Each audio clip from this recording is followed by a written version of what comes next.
many women in India are aware about the types of domestic violence? No matter where they live, probably very few. It is much more than just physical or sexual assault. It includes control and coercion, physical abuse, sexual abuse, emotional abuse, intimidation and threat, isolation,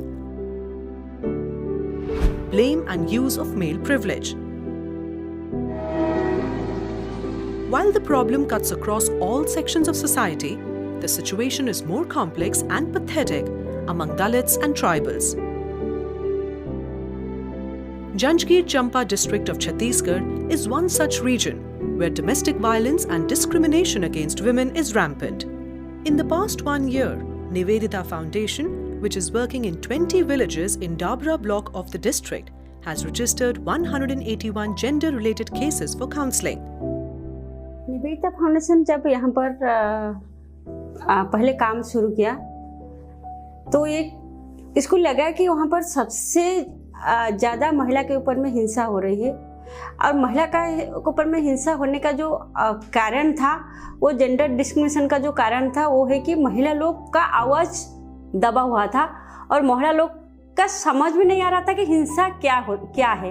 लड़की को हर चीज़ में रोक टोक, लड़का को हर समय स्वाधीनता देना, ये चीज़ को हम लोग को देखते हुए एक सर्वे किए हम लोग। हमको लगा कि ये पूरा एरिया है दलित बहुल एरिया है और दलित बहुल होने के नाते शराब को ज़्यादा हम लोग इंडिकेट किए कि शराब के कारण हर घर में मारपीट होते हैं और हर महिला हिंसा का शिकार होता है, लेकिन इसका आवाज़ बुलंद नहीं हो पा रहा है कि उसका आवाज़ बाहर नहीं आ पा रहा है।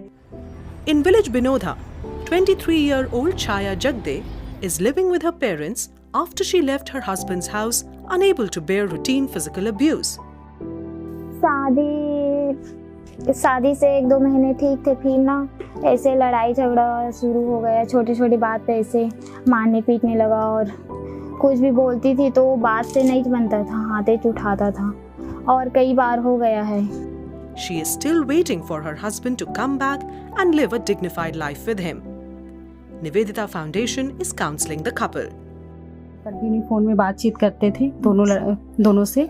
रमेश जांगड़े नाम है इसके हस्बैंड का, उससे भी बात हुआ, इससे भी बात हुआ और दोनों का कंटिन्यू हमने 4 बार काउंसलिंग किया हमारी संस्था में धुरकोट ऑफिस में। वहाँ इनका काउंसलिंग होने के बाद लड़के ने इन दोनों के बीच में ये बात हुआ, हमने समझा, इसके बाद ये हुआ कि वो काम करेगा और अपना नेचर जब सुधारेगा तब मैं उसके साथ रहूँगी। Though the organization tries to settle the issue through counseling, more complex issues are referred to the counseling wings of the government.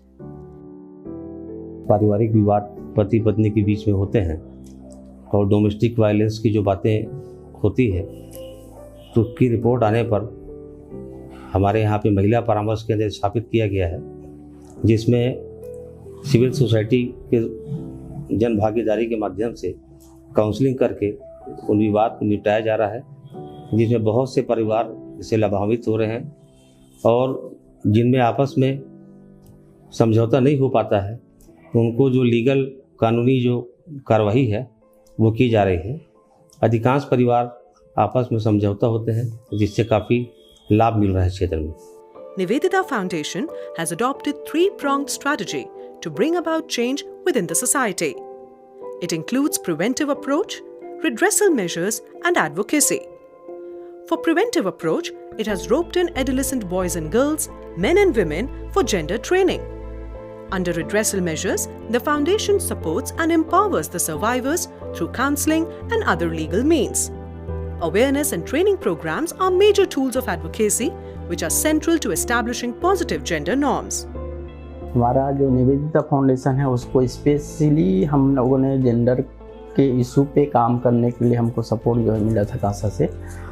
और कासा के परियोजना के दौरान हम लोगों ने गांव में जो हमारे 5 पंचायत हैं उसके 13 गांव हैं, वहाँ पे हम लोगों ने सीबीओ का गठन किया, यूथ फोरम बनाए, किशोरी बालिकाओं को उस फोरम के साथ में जोड़ा और महिलाओं के संगठन बनाए। We have been supporting Nivedita Foundation for quite a long time, and one of our major areas of concern is how do you mainstream gender in not only in the programs but also in the life of the poor and the marginalized, and also in the systems and processes of the organizations which are involved in working with these communities.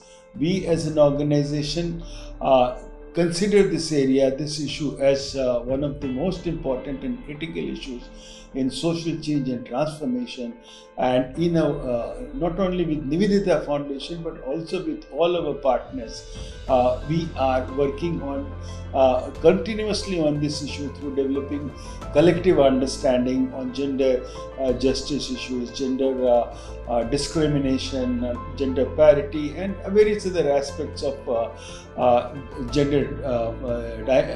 various other gender dimensions. I'm conducting a 2 days workshop with the youth from 2 districts of Chhattisgarh in Sakti, and this workshop is basically to build leadership of the youth, to make them understand how patriarchy intersects with caste and gender, and how the situation of women who come from the Dalit community, who are treated as untouchables, their situation is much worse than the other women in the country. The prominent community people are also working closely with Nivedita Foundation for gender mainstreaming. हमारे समाज में महिला बाल विकास के देखते हुए हमारे समाज में बहुत से नीति नियम लागू किए गए हैं, जिसमें हमारे नियम में सबसे मेन नियम है कि जो समाज का व्यक्ति हमारे नियम को पालन नहीं करता है उसको 12 साल से समाज से वंचित कर दिया जाता है। इसी कड़े नियम के तहत हमने पहले बाल विवाह को रोका है। उसके बाद महिलाओं को समानता का अधिकार देने के लिए जहाँ भी उनको काम करने जाना है उनको हमारी समाज पूरी आरक्षण से छूट दिया गया है। जहाँ भी पति पत्नी में आपस में लड़ाई हो जाता है, जिससे हमारे समाज ही आपस में बैठ कर के उसको सुलझा देता है, जिससे हमें शासन की सहारा लेने की जरूरत नहीं पड़ती है। The message is loud and clear. All these efforts are producing positive results in the society, be it violence against women, alcoholism or equality. जब से संगठन में जुड़े हवन तब से हमार पतियों हमला नहीं रोका है। हमन बाहर भी गांव में या जा सकथन, आ सकथन, और घर के काम बुतला सब मिल बांट के हमन करथन। और गांव में कछु होथे तो हमन सब झला समझा भी देथन, और मिल बांट के बुता काम ला हमार पतियों भी करथे, मोर बाल बच्चा सब करथे। मैं महिला संगठन में जुड़े 15-16 साल हो गए, और कामनी दीदी के धर्म के साथ नहीं तो हमन घर ले तो बाहर निकले नहीं सकत रहें, न कथू जा नहीं सकत रहें, न कुछ नहीं। तो आप हमन आगे हो गए, और गांव में दारू पी के शराब पी के घूमते लड़का लोग, हमन सब ला मना करथन, नहीं बने तो डंडा धर के भी घूमथन।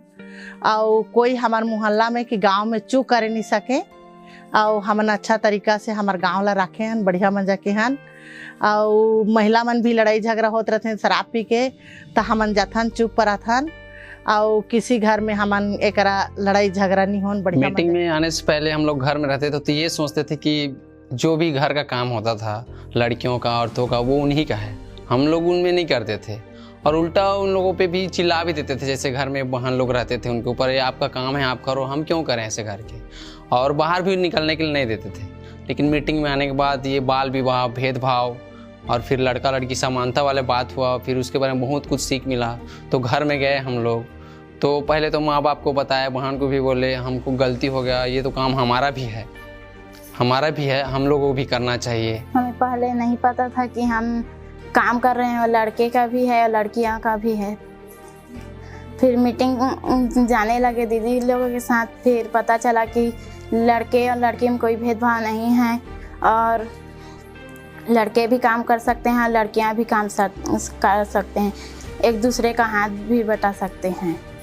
Today, Usha, Rani and Rameshwar have resolved their marital discord after 3 rounds of counseling.